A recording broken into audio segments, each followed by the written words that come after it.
Who supports the ruling regime and who opposes it? Who is a traitor and who is a real patriot? Eritrean asylum seekers in Israel claim Eritrea's authoritarian regime has infiltrated spies into its 34,000-strong community. Embassies and consular services do have supporters outside Eritrea.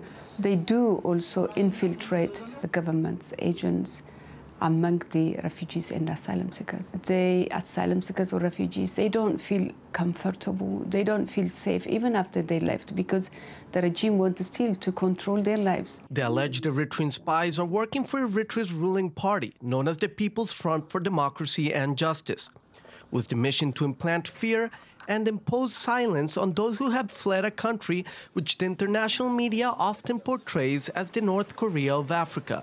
The spies are watching, listening, and reporting to the regime on the activities of dissidents.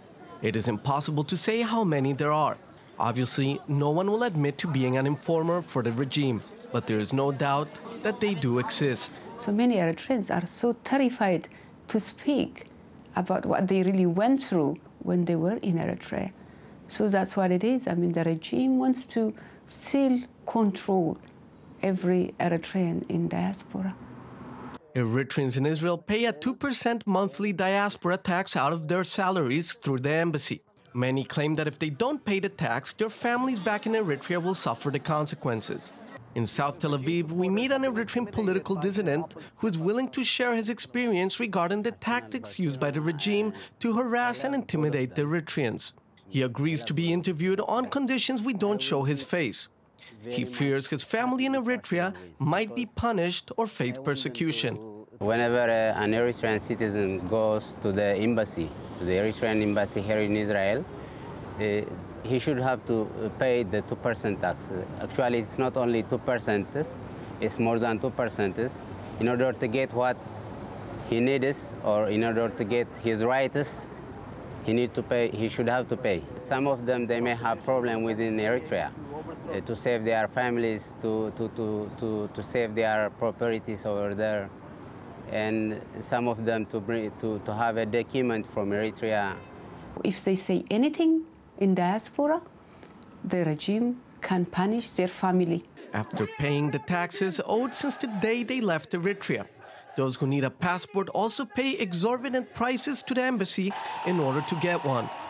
$2,500, more than. The minimum is $2,500. But to get hold of a passport, you first need to go through the People's Front for Democracy and Justice, who decide who has the right to go to the embassy. In other words, the PFDJ functions as gatekeepers. If you are a part of opposition here, if you participate in demonstrations or some other activities against the regime, you don't pass that way.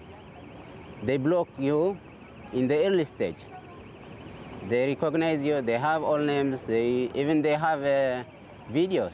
The split in the Eritrean community became evident in 2013, when at Kibbutz Kinneret on the Sea of Galilee, a violent battle between pro-regime supporters and the opposition took place, resulting in dozens of injured being brought to the hospital. Currently, the economy of the Eritrean regime benefits greatly from the remittances received from abroad. Most experts believe that remittances account to at least 32% of Eritrea's gross domestic product, and it continues to grow as approximately 5,000 Eritreans leave the country every month.